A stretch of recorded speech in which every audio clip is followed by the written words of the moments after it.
And good evening to everyone who are attending from different time zones since it's a virtual event. So I am Abhinav. I work as a database administrator for CSG International. I work for both Oracle and Postgres teams. Today I'm joined with my colleague and friend Premnath, who works in the same company as a database administrator for PostgreSQL. So here today we are discussing about our experience of migration which we have gone through for the last 2 years. So we have put the different stages of our migration process as a life cycle, and we have decided our title as Life Cycle of Migration from Oracle to PostgreSQL. So coming to our topic here, when a migration comes to our mind, so it's not a small change to existing product. So migration can be anything. So whenever you are making any changes to the existing product, so you have to think on various things. And when it comes to the migration of the database, so when we started our project, we have got these 4 questions into our mind. Why? Why to migrate? And what to migrate? And how can we migrate? And when is the right time to migrate? So these 4 questions came to our mind when we started our migration project. So let's go in detail about these 4 questions, and then we'll get into the different stages. So coming to this why to migrate, here you can see 2 graphs. So one is the cost of the product versus profit. One is the product enhancement and the profit. So when you take any product, generally you don't keep the product as same. You will enhance the product. It based on a lot of things. To be competent with your customers, definitely you will be continuously enhancing the product with new features. And that will make you competent and get more customers, and which in turn gets more profit. But what if we look at the cost of the product also? So what if we decrease the cost of the product when we are developing? So what happens when the cost of the product decreases? Definitely the expenditure what you do on the product reduces, and that thing you can return as profit. So here, when it comes to the migration of Oracle to Postgres, so as all of you know that how expensive the Oracle is and how the vendor lock will be. So, and you know about the PostgreSQL. It's an open source tool. Everyone can use. It's ready to download, and it can be used for most of the products. So here we have some commercial versions also for Postgres. It's not like you don't get any support for your database. So if you choose for getting any extra features and extra support, obviously there are different vendors and that providing the support for PostgreSQL. So today's focus, or most of the people focus today, is to reduce the cost of their products. So in that, Postgres will serve to reduce the cost of the product at the back end, the database level. Next, come to what to migrate. So when you take the software product, we have a lot of things. It's a big stack of different products and different layers. So when I choose to change anything on the presentation layer, so which obviously the interface for your end customers. So if I'm an end customer and if someone comes and changes the front end, which I've been using for long years, so definitely I need some knowledge on adopting the new look and feel interface. So when a company choose on changing the presentation layer. So it needs some interaction with the customers and making awareness of that. And when it comes to the application layer, most of the thing is programming. So if you want to change any programming thing, okay, so which is the middle layer, it has to be compatible with your presentation and data layer. And since it's a programming, you need to write a lot of code for that. Coming to the database layer, so it's most of the times it's not visible to the end customer. So it may not be easy, but when you change at this layer, so probably it doesn't need much knowledge for the other teams. Maybe there should be a skill set for your database team if they are using the other products like Oracle or SQL Server. So obviously they need a skill set to support the PostgreSQL. Okay, and we have to check the compatibility of 3 layers of whatever the layer changes. And PostgreSQL supports all of the most of the product and programming language compatibility and database drivers. Next thing is how to migrate. So once you decided like this is the layer which I want to migrate, and here we are talking about the database, so from Oracle to Postgres. So how to migrate? So how can I accomplish my work when it comes to the migration? When you take the database, mainly there are 2 things involved in this. One is the storage objects, one is the code objects. Storage means whatever the tables, indexes are there, so those things. And when it comes to those things, the thing which comes into your mind is data types, right? So you have to check the compatibility of the data types from the source and with the target where you are moving.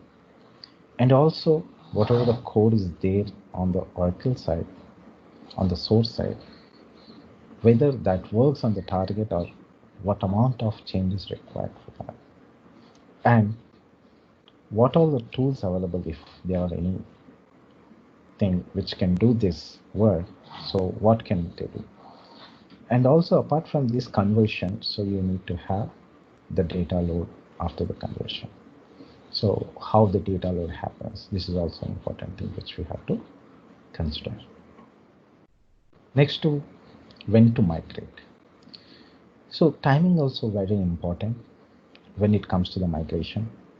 So it should be done well in advance at the planning stage itself, because sometimes your timelines are bounded to your SLAs and you cannot go beyond that. So whether you can accomplish the migration successfully in the time frame or not. And after the migration, do you have the time for validation? Do you have the correct team? So it's not a single team work. It's the work of multiple teams when it comes to the validation, all those things, integration with your different products. There are a lot of integration exists. So it depends on how complex application you're migrating. So that you have to consider. And it also directly impacts your business. So the downtime, how much downtime you need for the migration. So this also you have to analyze. And the best thing is to migrate the correct timing. Okay, so usually after data purge, retention is the good time. Here it may not reduce your effort in migrating the table data types and code conversion, but it depends on the time to migrate. The data load time depends on the volume of your source database. If there are any retention policies designed on your source system, and best thing is once the retention policy is done, so just start your migration. With that, you can reduce your volume and speed up your data migration. So, and here are different stages of life cycle which we have identified in our experience, which we have gone through for the last 2 years. So let me read out these different stages. So product categorization, product choosing, then migration assessment. After that, do the resource planning, capacity planning and serverable, schema and code conversion, data migration and sync, testing and tuning, production go live, and at the end, once everything is success, just decommission your source server, Oracle servers. You are getting rid of the licensing of your Oracle server. So next, coming to the product and application categorization. From here, Premnath will go through the next slides. Prem, over to you. Yep. Thanks, Abhinav. And when we are choosing a product or application for a migration, we normally categorize into three parts. How much the complexity of the code, the what is the complex difficulty, how much difficulty, how much effect we need to convert the code from Oracle to Postgres or another RDBMS to PostgreSQL. And second one will be what is the business impact. If if I migrate from Oracle to Postgres, whether my product will be having a much profit or loss, or what is the damage of my business. Based on that business impact analysis, we have to categorize the application as well. And another one will be the cost of the product. As you know, from Oracle, when we are why we are migrating from Oracle to Postgres is because of the cost effective mostly. Postgres has a license free, and Oracle compared to the support cost is compared to 70% is less compared to the Oracle when we compared with Oracle and Postgres. When we are choosing from the product from migrating from Oracle to Postgres, here we are saving for the licensing cost itself nearly 70% of licensing cost will be saved for our product or application. And choosing the product or application, if your organization is starting as a new for a migration, completely a new for a migration, and we need to choose the application or a product in such a way like low priority, medium and high priority of complexity, business impact and product cost. If here if you have a low complexity of code which can be easily moved from Oracle to Postgres without any much difficulty, and there is either maybe the business impact may be the medium or a less, very less, and profit is more, you have to choose such a product and product or application, and you have to start migrating first with those products and gain the experience, and record the notes or document the process of migration, and then based on that experience we can proceed with the high complexity and high impact of business business impacted application, and which has profit more. In such a way we have to choose the application.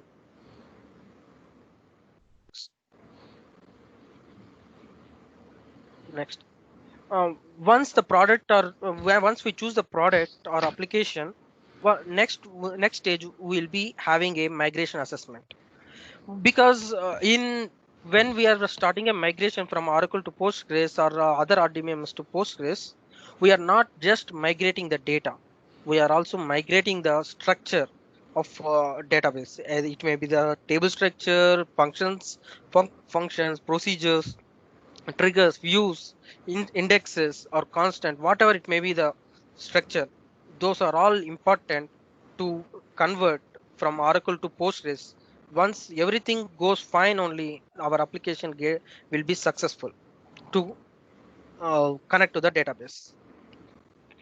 Here from the assessment we have to choose the best. Here we have chosen our EDB migration portal for assessing from our environment, as we have taken a licensing from EDB, which is a enterprise version. So here in this is a very useful tool, and which gives a bit clearly the output of assessment, what we have to focus and what are the things we have to look out.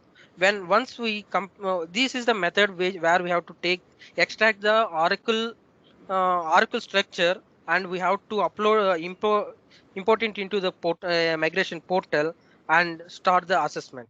Once the assessment starts, it automatically converts the most of 90% of data will be converted to PostgreSQL, either syntaxes or the structure of every data types. Everything is mostly 90 to 95% of the data structure will be converted automatically, and it will shows if there is any failures, if and if what are the repairs it has chosen, or what are the data as it is from Oracle to Postgres, what are the compatibility data which has moved from Oracle to Postgres. Everything will be recorded as a assessment report, and we can, from the report, we can easily find which what are the things we have to choose. From here in the screen you can see this. Once we completed the assessment, here we have a 3 columns like failed, repair, and passed.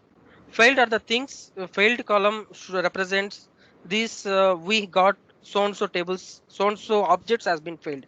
This counting 9 is not only the tables. It may be the views, triggers, or procedures, whatever it may be. What are the total number of count it got failed will be recorded in such a way, and what are the things as paused without any repair or something will be recorded in another column as a paused. Next,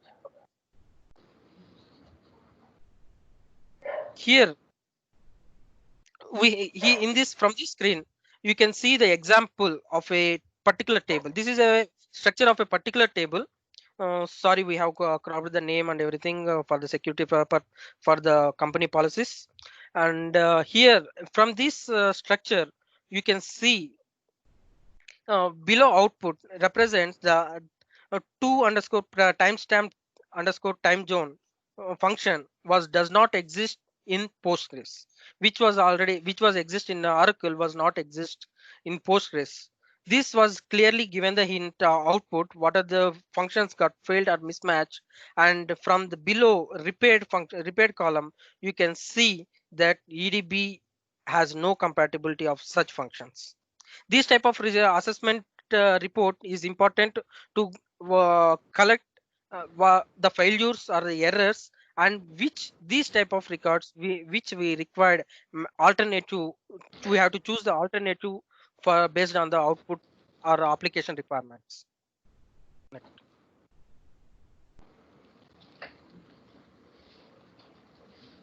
This is here not only the EDB migration toolkit we have. We within the market we have a lot of tools which can give the assessment report, and the data can be successfully migrated. This is here on the here one of the tool is the open Vora2 PG, which is completely a open source tool, and this is a sample example we have given how the assessment report looks for Vora2 PG. In this also we can get able to get what are the number of failures and which way it was categorizing, and what are the comments. From the comments also it will shows the hint what to convert, what is the effect of the convert code, whether it was failed or whether where we have to look to correct the syntax or such things. Next. Here we are showing some of the examples of data types comparing the from Oracle to Postgres. From here, most of the for similarities, the data type of integer from Oracle is used as a number, which acts which from the Postgres it just renamed as integer, and but the functionality will be the same as Oracle. How the number works, the same way the functionality of Postgres integer will work. Here, another example will be the club objects. The club from Oracle, it is the club object is also similar, the same way in Postgres with the char or varchar data types will take care of functionalities of exactly the functionality of the club objects.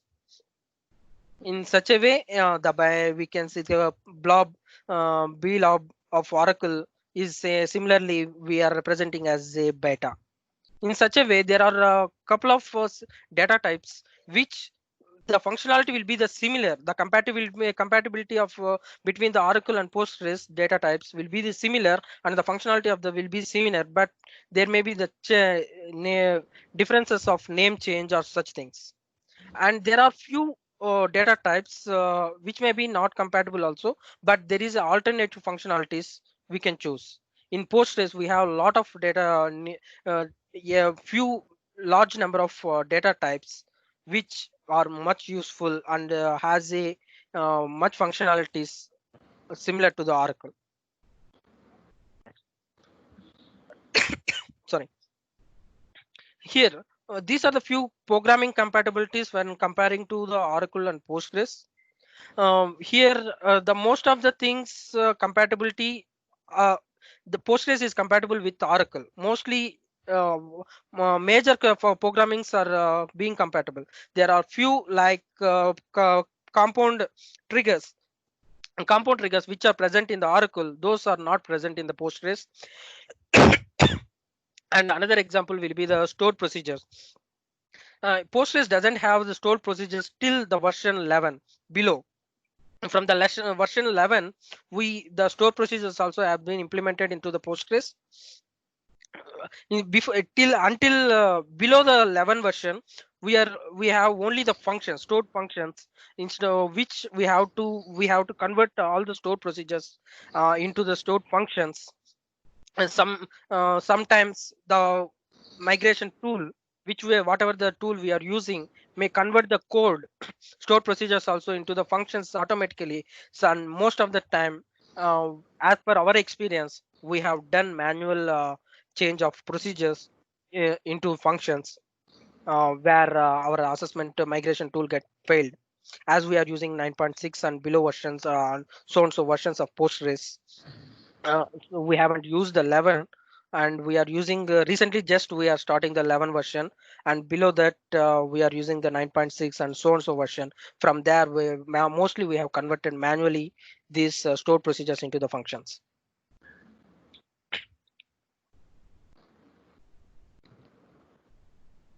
Resource planning. Next stage will be the once the assessment we completed the migration assessment. What are the things we have to migrate? What are the things we have to fix manually, the code, or what are the things successfully converting? Next, we have to choose. We have to start the migration. Right, for starting the migration, we have to choose the resource planning. Resource planning in the sense the hardware. Mostly we recommend, as per our experience, we have chosen mostly the Oracle similar type of hardware which we are using in Oracle.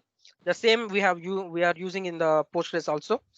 And as we all know, Postgres is compatible with most of the operating systems, either Windows, Linux, Unix, and most of the Oracle's operating systems are compatible with Postgres. As we have chosen OS as a Linux, and we have been proceeded further.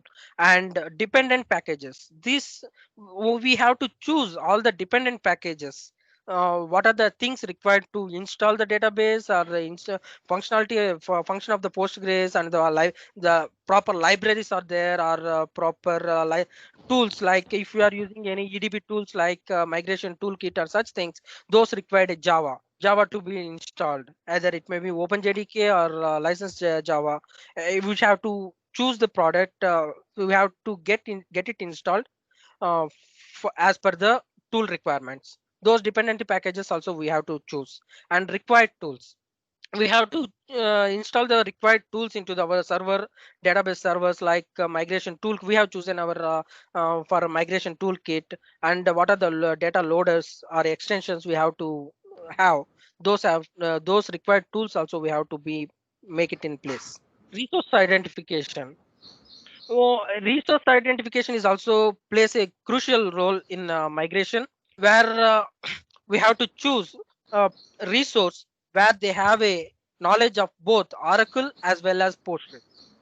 Nowadays, so most of the human resource or any employees have the knowledge of uh, multiple technologies or multiple RDBMS, everything. And if you company doesn't have such things, also you can combine the resources where one person has a Oracle and one person has a Postgres resource, and we can combine both, choose the into the project and make them work as a migration team. And knowledge transfer is also important, to know yeah, most of the companies or organizations are new to the migration and new to the Postgres. Now most of them are not, don't know the Postgres, and which are they are learning nowadays. So those knowledge transfer, how the Postgres works fine, or how the functionality works, those type of knowledge transfer is also very important.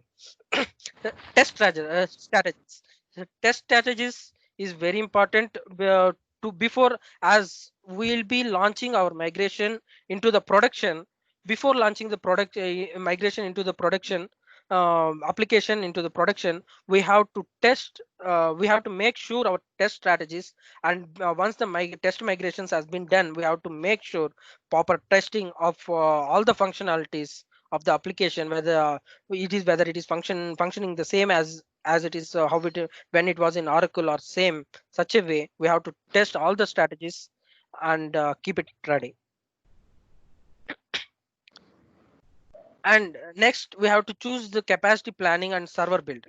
When we are using the server build, we have to choose based on the application flow and the functionality and the load of the application. We have to choose number of CPUs of server, and what are the required memory we have to um, allocate for the server, and storage, what type of storage, whether we are having the in disk completely dependent on the server, server storage, or we are having any external storage from the cloud, or something like SAN, such things. We have to choose for server build. In our environment we have chosen SAN storage. Once, as if they suppose something happens to the server crash or OS crash, our data cluster and everything will be safe in the SAN storage, where they maintain the both storage team will our storage team will maintain the both the cluster level backups from with the DR, so we don't have much risk in losing a data when there is a OS crash or such things.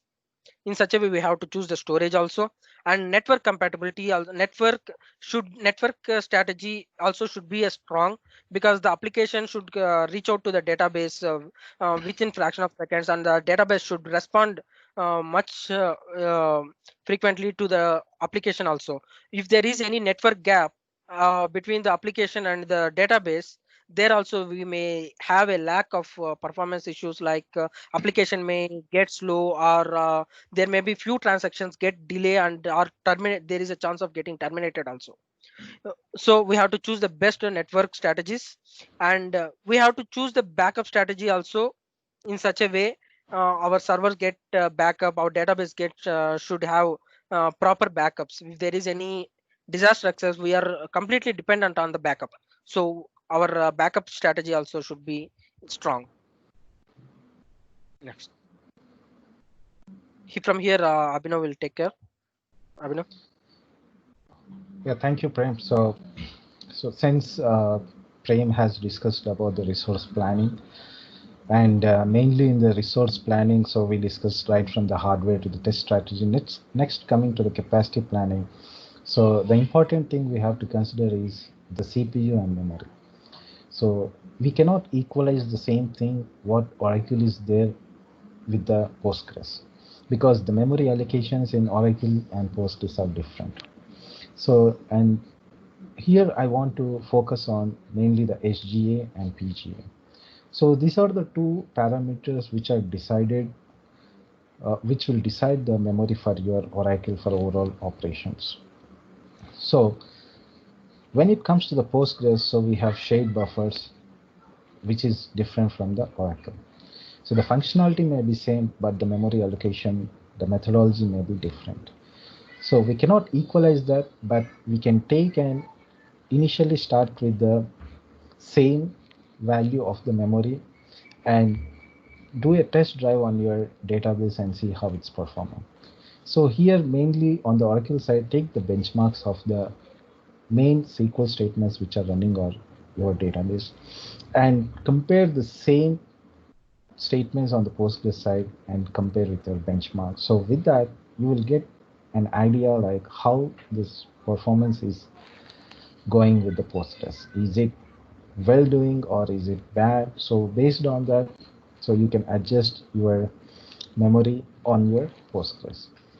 So here is that once one of the tests we did, once we collected our details like DB version 12.1, DB names testing with 2 CPUs and with 5.8 GB OS memory, and the database memory is 1.5 GB, PGA is 2 gigs, and storage is file system storage, not ASM on Oracle side. When it comes to the Postgres, version is 9.6. DB name testing, we increase CPU 4, memory, OS memory is 8 GB, and shared buffers is 2 GB. So we'll test. I'll give the test result in shortly. So the next thing is schema and code conversion.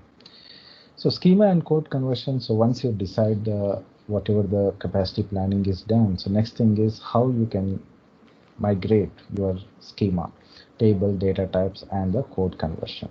And PostgreSQL has a ANSI standard SQL syntax, so it supports most of the SQL syntaxes with Oracle. So no need of changing. Maybe a slight change is required, not much change coming to the SQL syntax. But once it comes to the code, so maybe there are few things which needs to be changed from our side. So that you have to identify. And as Prem discussed about the migration assessment tool by EDB, one of the tools which we have used, it clearly gives two things. One is the repair thing, which will fix by itself. One is the failure thing, which should be fixed by us. So there we have to know the knowledge of Oracle and Postgres, because which code is failed in migration. So if you understand what exactly the code is, then you can see what all the equivalent options we have in the Postgres and rewrite the code in the Postgres. And the next thing is not only in the database, sometimes we may embed our code in the application also. So that also we have to identify, and wherever the code is there and which needs to be changed, you have to identify in the initial stage itself and try to modify with complaint to the PostgreSQL. So next, once the code and the schema is converted, so important thing is the data loading. So here we have different tools to load the data. So one is EDB's versions are Migration Toolkit, XDB, Oracle PG, PG loaders. So these are the few data loading options we have, tools we have. So based on your requirement, based on your, if it is a commercial version of EDB, you can go with the MTK or XDB, and if you have a free source, you can go with Oracle PG or PG loaders. But here are the examples.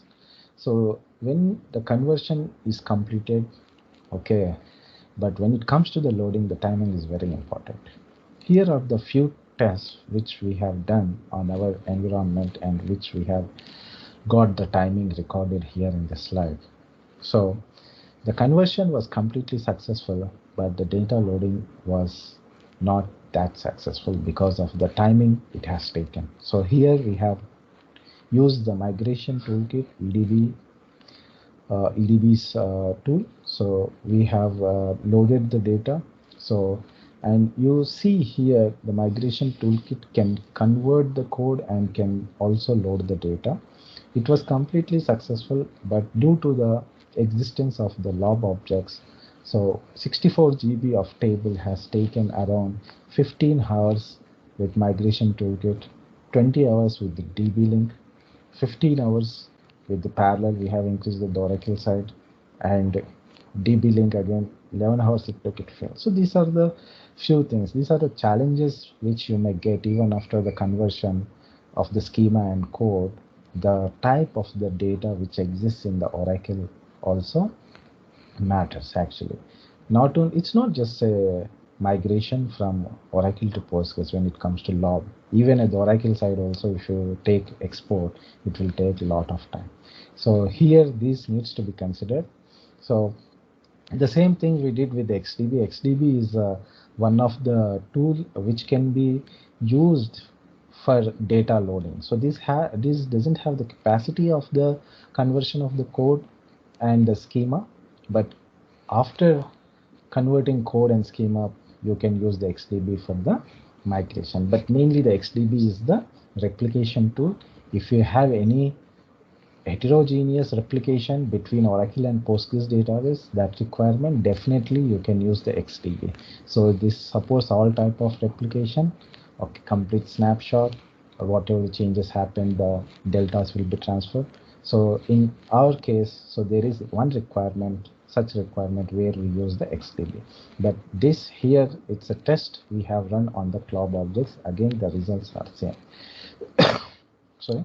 So if such things happen, so if we go back and remember the data purge retention, so if there is a purge retention policies exists on your database, maybe you can consult with your application guys and know like how much amount of active data they actually use. So if they use actually the less amount of active data, probably you can cut off the remaining data at Oracle side itself and move the actual active data to the Postgres. So that reduces the data loading time. But if there is a case where they insist that complete data is required, so there is an option of DB links where you can pull the data in with the multiple sessions, so that you can analyze like how much data is there, how much you have to divide in each session. So it's a kind of parallel, so you can pull the data from that. So that is the one of the thing when it comes to the data load and sync, the data type, mainly the large objects should be considered, which consume a lot of time. Then will you take from your testing and tuning? Yep. Once the data migration has been done, the code conversion and the data load has been done, we have to test and tune the parameters, and we have to test properly all the functionalities are good or not. First, the main thing will be testing the connectivity, application connectivity, where proper authentication is good, or user permissions and the table permissions, everything are properly granted, or everything is working fine or not. For the data validation also, we have a tool, inbuilt tool from open source from you all know that PG admin is one of the tool which we can have the data validation. We can graphical tool for administrating. And we also mainly concentrate with the resource utilization. Once the application started the transactions, we have to look the performance thing also. What if there is there any memory issue or CPU issue, or is there any query slow queries, or long blocking queries, or such things. Also, we have to find out, and we have to tune before going into the live. Next.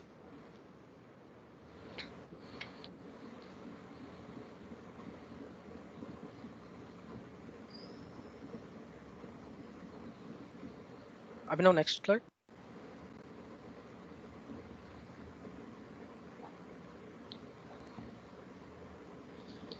Once the data has been migrated, we have a common, as per our experience, we commonly faced uh, issues like idle in transaction connections. Once the application has loaded from Oracle to Postgres, once we started the application into the database, we have found these idling transactions, which are because of the switching of the auto commit, as also also started the transaction with a begin statement, and made some amount of work, and it was not ended with either commit or rollback or end.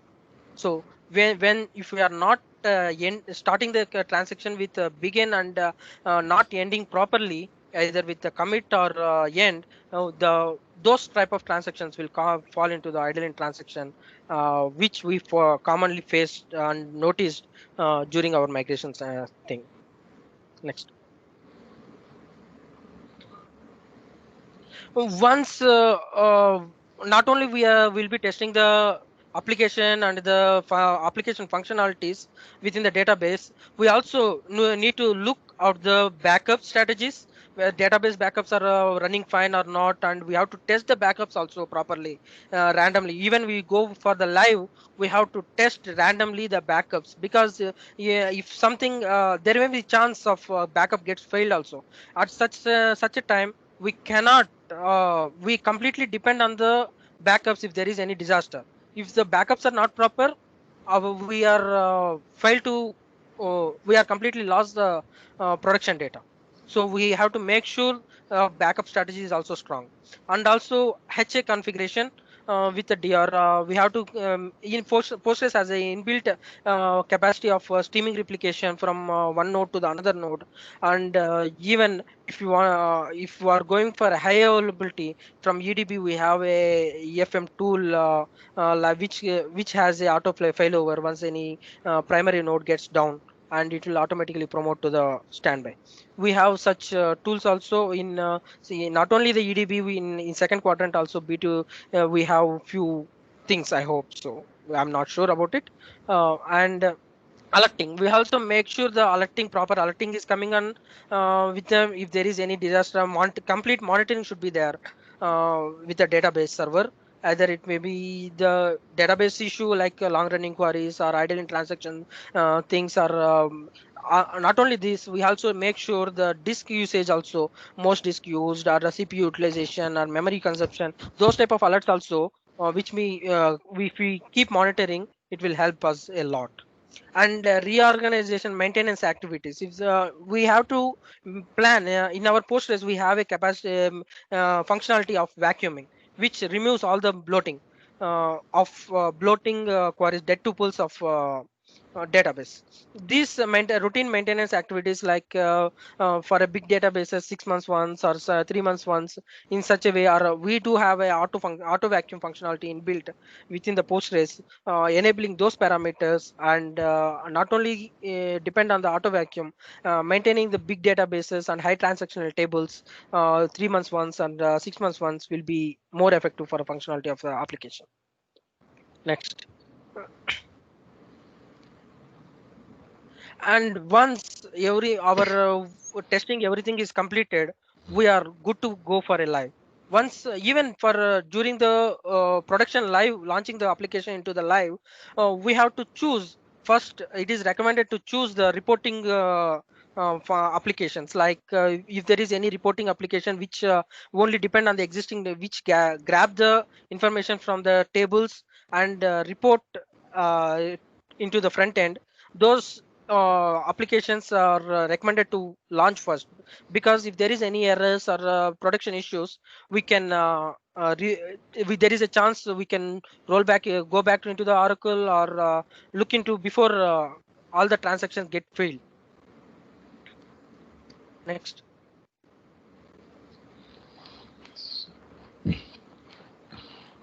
When it comes to the decommission of the Oracle database servers, so I think even the migration went successful. So probably for some amount of time, so let's have your code saved in some place. So the data is not that important because we are not spending that much time in the data loading, and it's not that critical. So the code is very important because this is just for a safer side. So in case if you want to move back, or if you want to compare the code with Oracle to Postgres, okay, so you can have your code in exported and then safely placed in some place, so that if you need anything, you can get back that and back up your OS and database, and then decommission your database.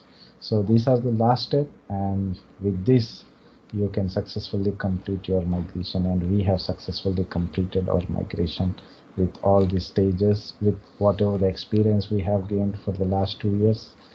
I know there is a lot of things still we have to gather. So we are in progress of lot of complex migrations, and we are getting more and more issues and more knowledge and how to complete the migration successful. So coming to the Q&A.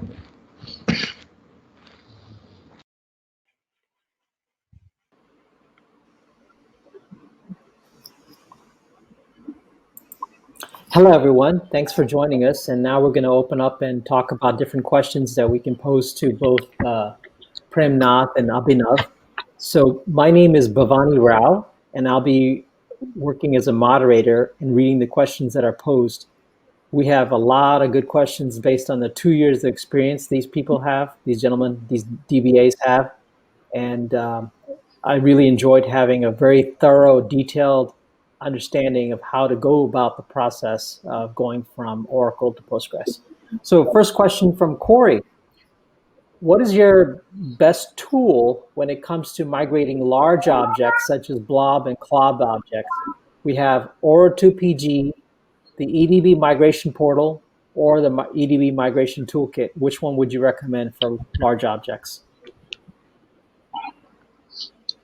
Yeah, I think we haven't tested the large objects with R2PG, but EDB Migration Portal, it's not used for the actual data migration. It can be only used for the assessment. And migration toolkit we can use, but since we have already given example like how the large objects consumes a lot of time, so we have the other option of going through DB link, pulling the data parallelly with multiple sessions. So the only caveat here is maybe your temp consumption will be more on the Oracle side, so that needs to be taken care.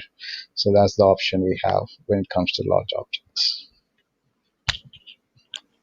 Okay, thank you. Now, next question is from Shashi Kumar, and he asks, if we use a database link concept for database migration between Oracle to Postgres, what are the advantages and disadvantages of that? Is it minimal database size if you're using database link?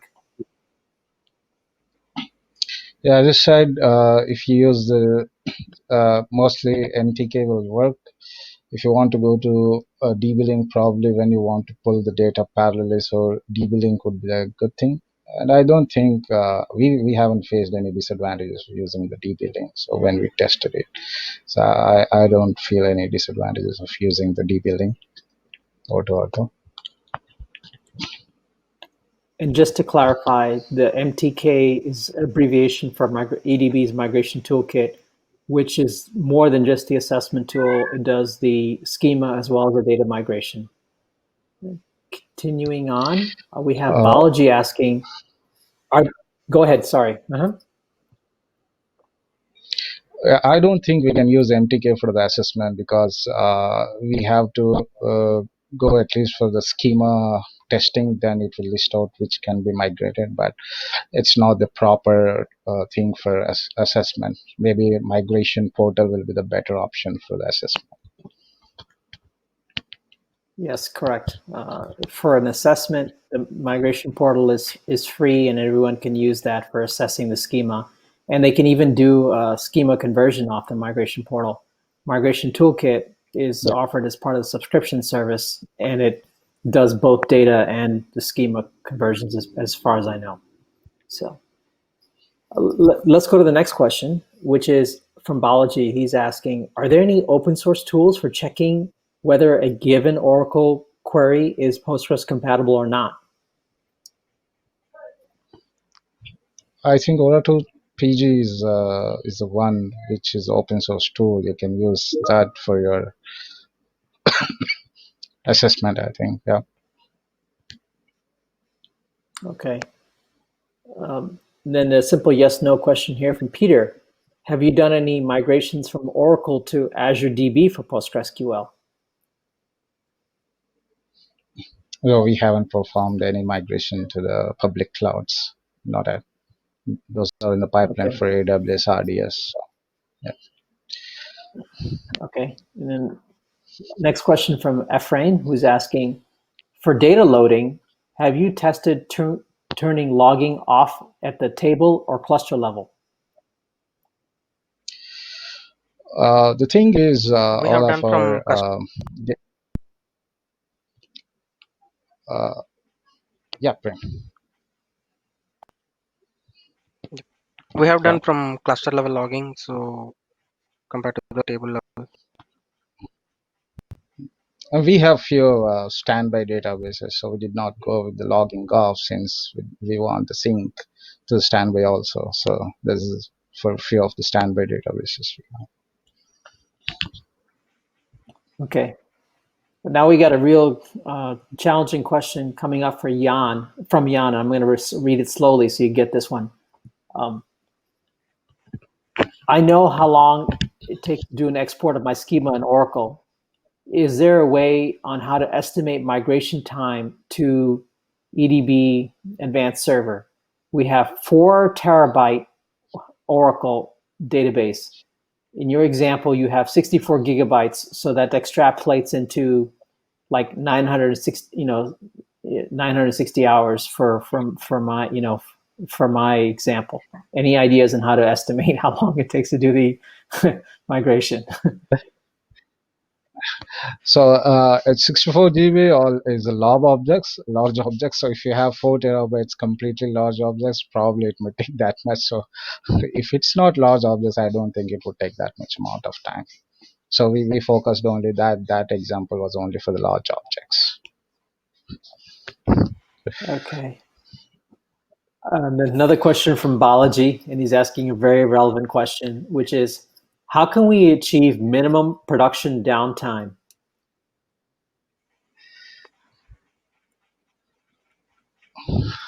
How can we achieve minimum production downtime? It depends on how much volume you have and what tool we are using. So probably if you have large amount of data, you can load the data prior to your downtime, and then in the downtime you can just load the deltas. So we have to use methodologies like maybe a triggers or something like that. So Okay. We have a lot of questions and we're way past time, but we have time for one more, which is, what is the biggest technical and non-technical obstacle you've faced in the past with regard to migration process or migration journey? technical obstacles, it's mainly when we have the code conversion. So if we don't have much of the code converted compatible with Postgres, so we need a lot of time to spend. And one of the obstacle is like large objects. That's also we have focus, right? So if you have large amount of data in lab, so this is one of the technical things. And non-technical things is we need to have enough time for migration and validation. So if you don't have so it's main thing which we have to plan before you start the migration. So that's the main thing, the non-technical thing. Yeah, it sounds good. I'm sorry if we're not able to get to all of your questions, but we're way past our allocated time, and we want to thank you for attending. We do get a list of all the questions, and we're going to try to address them after the session, after Postgres Vision is done. But for now, please enjoy the rest of the balance of the sessions that are for today, and have a great day. Any closing words, gentlemen? Thank you all for giving this opportunity, and we are glad to be part of Postgres Vision here. And we mainly thank the Postgres Vision team for giving this opportunity. Yeah, thank you. Yeah, Prem, thank you for the opportunity. Yeah, thank you. Okay, bye.